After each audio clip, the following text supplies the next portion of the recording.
성도 여러분, 안녕하세요. 4월 22일 금요일 아침입니다.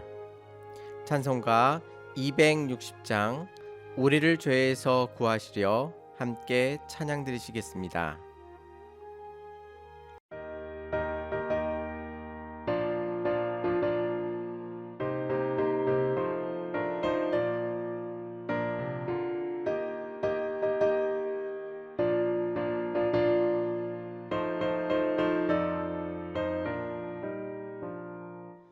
우리를 죄에서 구하시려 주 예수 십자가 지셨으니 기쁘게 부르세 할렐루야 나 구원 얻었네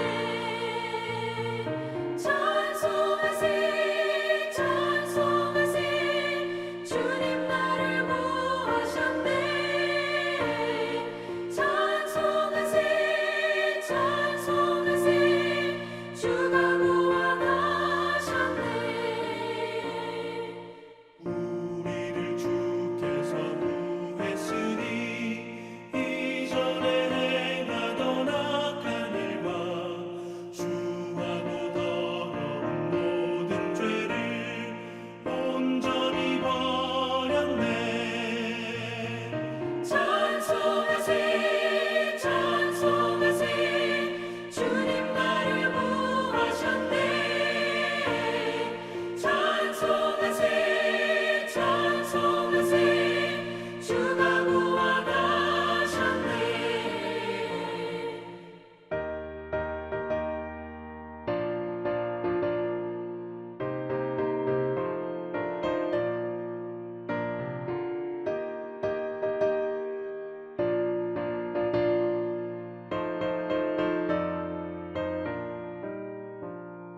나 지금 죄에서 사함받아 거룩한 백성이 되었으니 이 육신 장막을 벗을 때도 겁날 것 없겠네 찬송하세 찬송하세 주님 나를 구하셨네 찬송하세 찬송하세 주가 구원하셨네 우리가 이 세상 떠날 때에 예수의 손목을 굳게 잡고 영원히 즐거운 천국에서 주 함께 살겠네 찬송하세 찬송하세 주님 나를 구하셨네 찬송하세 찬송하세 주가 구원하셨네 아멘. 오늘 함께 나눌 말씀은 에스라 10장 16절에서 24절까지의 말씀입니다. 사로잡혔던 자들의 자손이 그대로 한지라 제사장 에스라가 그 종족을 따라 각각 지명된 족장들 몇 사람을 선임하고 열째 달 초하루에 앉아 그 일을 조사하여 첫째 달 초하루에 이르러 이방 여인을 아내로 맞이한 자의 일 조사하기를 마치니라. 제사장의 무리 중에 이방 여인을 아내로 맞이한 자는 예수와 자손 중 요사닥의 아들과 그의 형제 마아세야와 엘리에셀과 야립과 그달랴라. 그들이 다 손을 잡아 맹세하여 그들의 아내를 내보내기로 하고 또 그 죄로 말미암아 순양 한 마리를 속건제로 드렸으며 또 이멜 자손 중에서는 하나니와 스바냐요 하림 자손 중에서는 마하세야와 엘리야와 스마야와 여히엘과 우시야요 바수울 자손 중에서는 엘요에네와 마하세야와 이스마엘과 느다넬과 요사박과 엘라사였더라. 레이 사람 중에는 요사밭과 시므이와 글라야라 하는 글리다와 부다히야와 유다와 엘리에셀이었더라. 노래하는 자 중에는 엘리아십이요 문지기 중에서는 살룸과 델렘과 우리였더라. 아멘.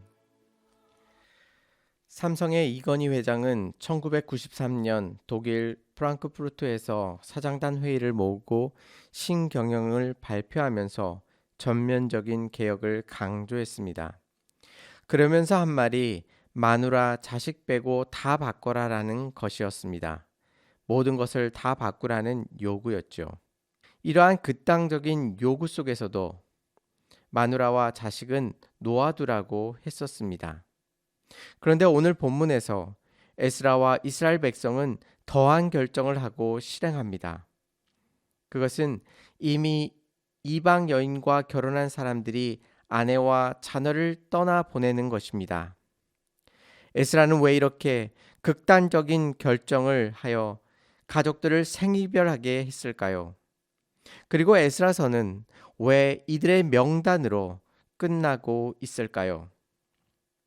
먼저 성경에서 족보와 명단을 읽기에 힘들지만 그 내용을 잘 파악해 보면 하나님의 기쁜 뜻이 있다고 말씀드렸습니다. 오늘 명단에서도 큰 특징이 있습니다. 오늘 명단은 이방 여인과 결혼한 사람들의 명단입니다. 먼저 18절 말씀을 보시면 제사장의 무리 중에 라고 말하면서 마하세야와 엘리에셀과 야립과 그달랴가 있었다고 말하고 있습니다. 이들은 대제사장의 가문 출신이었습니다. 즉 이들은 대제사장이었음을 알 수 있습니다. 또 20절부터 22절까지는 일반 제사장이 나오는데 모두 13명입니다.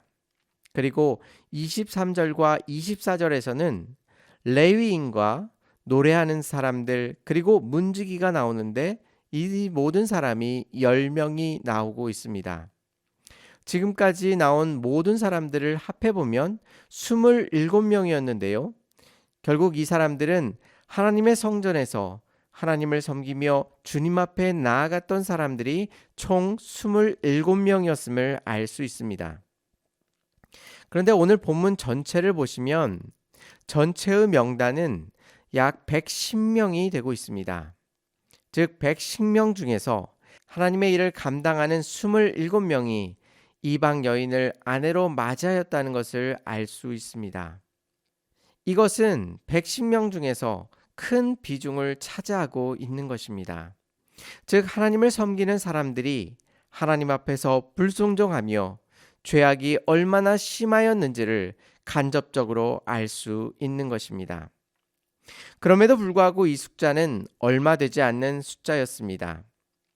1차 포로귀환과 2차 포로귀환 사람들을 다 합하면 4만 명이 넘는 많은 인원이었습니다. 그 중에서 오늘 언급한 사람들은 110명밖에 되지 않았습니다. 적은 숫자였지요. 적은 숫자였음에도 불구하고 그들은 왜 극단적인 조치를 취할 수밖에 없었을까요? 먼저 하나님께서는 가나안의 남녀를 모두 죽이라 명령하셨고 그들과 결혼하지 못하도록 철저하게 막으셨습니다.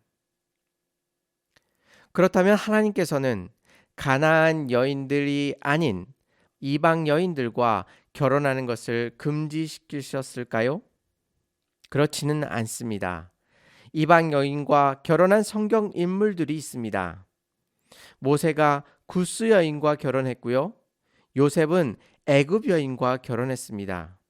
그리고 보아스는 모압 여인이었던 룻과 결혼했던 것을 알고 있습니다. 즉 가나안 여인이 아닌 다른 이방 여인과는 결혼하는 것을 허용하였음을 알 수 있습니다. 또 신명기 21장 10절에서 14절 말씀에서는 가나안 여인이 아닌 다른 이방 여인 중에서 포로로 잡혀왔을 때 그 여인을 아내로 삼을 수 있는 그러한 규정들을 마련해 놓았습니다. 그 규정의 내용은 이렇습니다. 그 여인의 머리를 밀라라고 말하고 있고 두 번째로 손톱을 배라고 말하고 있습니다. 당시에 소중하게 여겼던 머리와 손톱을 제거하라고 말씀하고 있는 것입니다. 이것을 행하게 하심으로 이 여인들이 이전에 섬겼던 모든 우상을 버리고 이제 하나님의 백성으로 살아가고자 하는 결단의 표시가 되었던 것입니다. 그래서 가나안 여인들을 아내로 취하는 것을 금한 것은 단순히 가나안 땅에 살았다고 하여 금지시키신 것이 아니라 결혼을 통해 그들이 섬겼던 우상들이 이스라엘 백성 가운데 쉽게 들어와 정착할 수 있었기 때문에 하나님께서는 그들과 결혼하는 것을 금하게 하신 것입니다. 지금 에스라와 이스라엘 백성들은 성경을 읽으면서 자신들이 이렇게 포로 생활 속에서 힘들게 살아가고 있는 원인이 하나님께서 가나안 사람들과 결혼하지 말라고 여러 차례 누누이 말씀하였음에도 불구하고 그들이 그 말씀을 듣지 않고 결혼함으로 우상을 받아들여서 하나님 앞에 죄를 지어 이렇게 되었음을 그들이 깨달아 알게 된 것입니다. 그런데 그들이 이제 가만히 있을 수 있겠습니까? 하나님의 징계로 인해 수많은 사람들이 죽어가야 했고 수많은 사람들이 가족들과 헤어져야 했으며 죽어가는 가족들을 지켜보아야만 했습니다. 그리고 이제 그들의 삶의 터전 또한 뺏기게 되었던 것입니다. 이러한 징계 속에서 그들은 더 이상 하나님 앞에서 죄를 짓지 않기로 선언하고 결혼한 이방인들과 아이들을 내보내기로 작정한 것입니다. 이러한 결정이 힘든 것이었지만 그들이 당하고 있는 이 징계보다는 훨씬 가벼운 것이라고 그들은 생각했기 때문입니다.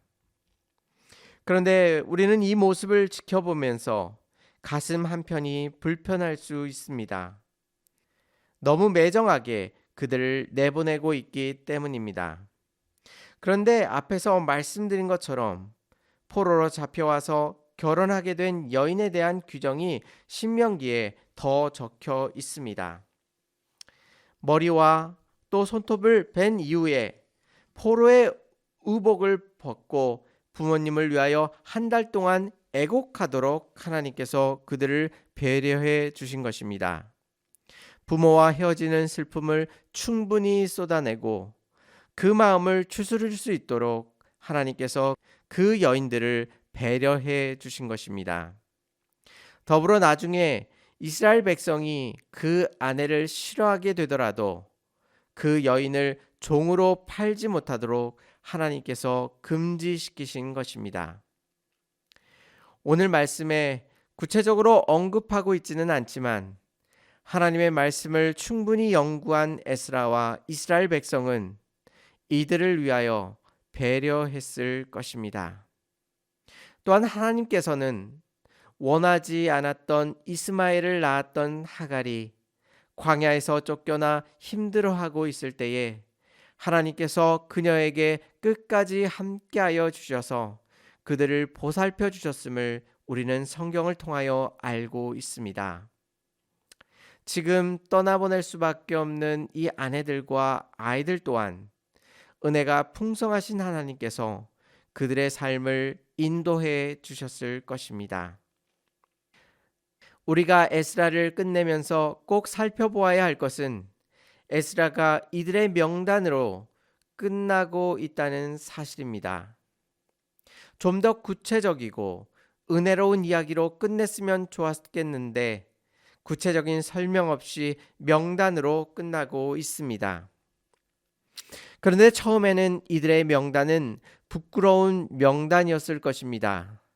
하나님의 명령을 온전히 따르지 않아 하나님을 등지고 이스라엘을 위험에 빠뜨릴 수밖에 없었던 사람들의 명단이었을 것입니다. 하지만 이제 이들의 명단은 그 의미가 변화되게 됩니다.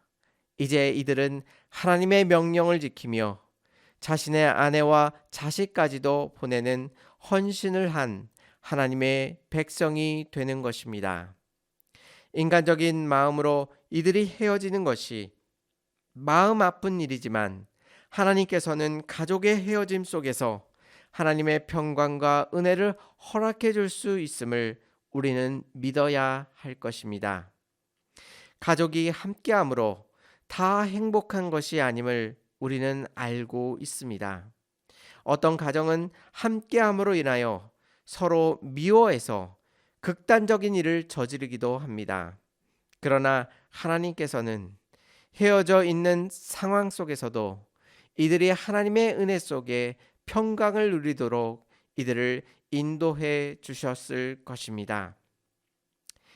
에스라는 이 명단을 통해 우리에게 결단을 요청하고 있습니다. 신앙생활을 하다 보면 어느 순간에 특정한 하나님의 말씀이 우리의 마음을 압도하여 하나님께서 그 말씀에 순종을 원하시는 것을 강력하게 느낄 때가 있습니다. 그것이 간단한 것이라면 우리는 얼마든지 받아들일 수 있겠지만 그 말씀에 대한 순종으로 인하여 엄청난 손해를 감수해야 한다면 우리는 깊은 고민 가운데 빠질 수밖에 없습니다. 오늘 말씀은 그 순간에 죄악됨을 반복하여 선택하지 말고 하나님을 붙들고 주님 앞에 나와 우리에게 요청하시는 하나님의 그 놀라우신 말씀 가운데 온전히 순종하라고 우리를 부르고 계신 것입니다.